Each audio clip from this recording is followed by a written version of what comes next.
excited to be with you. We're gonna teach you what they're not teaching your kids in school. All right, first up, really important to teach your kid how to do a proper handshake. So, Connor, nice to meet you. Nice to meet you. Firm grip, eye contact, nice to meet you too. And maybe you say your name. My name is Connor. What is your name? My name's Melissa. Nice to meet you. Nobody wants a wimpy handshake, right? Step number one, you gotta teach your kids how to give a proper handshake with proper eye contact. Number two, I love this. We teach our kids what to do with their money. So Connor, what do we teach you?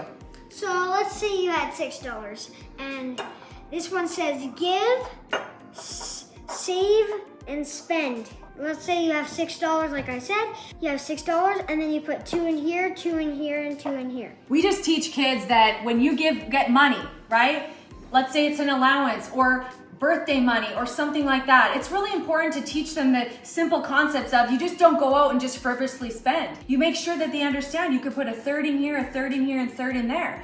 And then I think it's really good to be intentional on when it comes to giving, when it comes to saving, what are you saving for? What are you giving for? Maybe talk with your kid about a charity that they want to give back to, or what they're saving for, maybe their favorite toy that they've been wanting forever. How much does that cost? They need to know what they're saving for. The third thing that I think is really important to teach your kid is to not celebrate the result, but celebrate the effort. For example, your kid comes home with a test and it's, whatever their mark is, it's fantastic. Instead of going, wow, way to go, Connor, you're so smart, I say, hey, I'm so proud of you, bud, for all the effort that you put into that test. I know you worked so hard at that.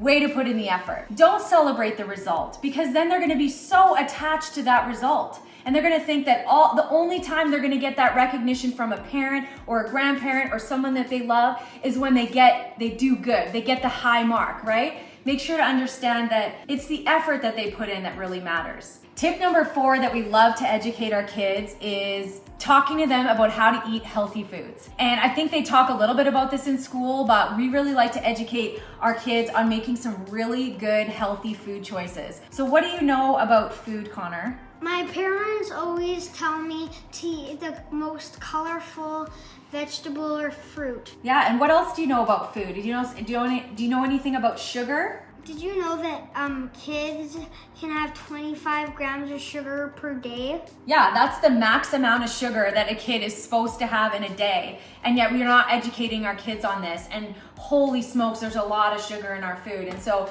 I'm not saying we don't have unhealthy foods, but I think just educating them allows them to make some really good food choices when they want. And so they're owning that. The 5th tip that we love to educate our kids on is to focus on the solution and not the problem. So when our kids come to us and they got problems and they got things that they're dealing with, maybe it's with a sibling or maybe they're frustrated with the situation, we just like to say to them and ask them questions. And asking questions really comes with problem solving. So how can we figure out the solution to this problem? And I think that's a skill that kids can master at a young age for the rest of their lives. That when problems come up in their lives, in the workplace, at home, with relationships, figure out how can I get to the solution without focusing so much on the problem. So those are the tips that we have for you today.